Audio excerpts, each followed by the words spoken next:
In today's segment, we are here to discuss post-Civil War efforts on Reconstruction. During this time period came a clash of differing views from both the South and the North, alongside with the clashing views of the executive and legislative branches of government.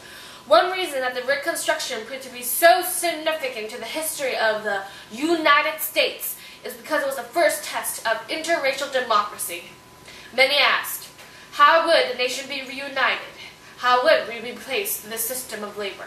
And what should the status of these former slaves be? OMG, so confusing. Since the Constitution did not directly address who would handle Reconstruction, President Johnson and Congress decided to work together in their efforts. Bad idea. President Johnson and Congress both had different plans when it came to Reconstruction. President Johnson believed that he had put Abraham Lincoln's actions into place even though he really didn't, and being from the South, he thought he knew how to best handle Reconstruction. But Andrew Johnson appeared to be dealing with the former white Confederates very lightly while ignoring issues about former black slaves. Republican congressional leaders were furious with this because they believed that the Civil War was the South's fault.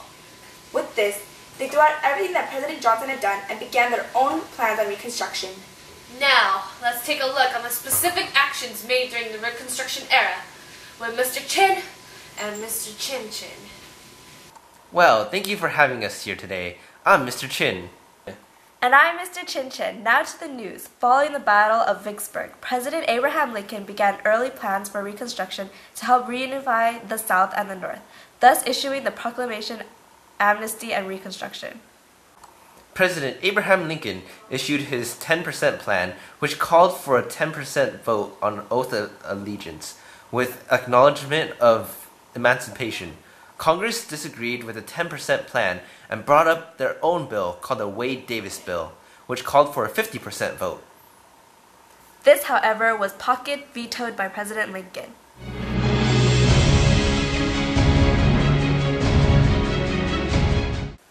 Congress was also successful in creating the Freedmen's Bureau, which gave blacks civil liberties. This proved successful in education. 3 important amendments, the 13th, 14th, and 15th, were passed during this time. These amendments abolished slavery, granted citizenship to all, and granted all American males to vote. The Tenure of Office Act, which went against President Johnson, disallowed firing government officials without the permission of Senate. The Ku Klux Klan Act was also passed to reduce violence caused by racism. And thanks y'all for joining us tonight. Chin out.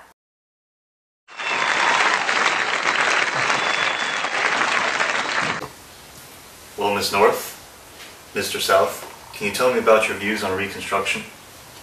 Who are you? I'm a radical Republican, and I'm part of a minority group in the North. Alright. Can you Northerners tell me about your views? Well, we want to reconstruct in the North, up the South in the North, go down in hell in the North, South come back in the North, Fast reunion in the North, miles towards none in the North, charity for all in the North, I'm a radical in the North, punish the South in the North, ironclad O in the North, hurt the planters in the North, take their land in the North, give it to the black in the North. So you beat a planter? Yup. Well, that's been interesting. How about you, Mr. South?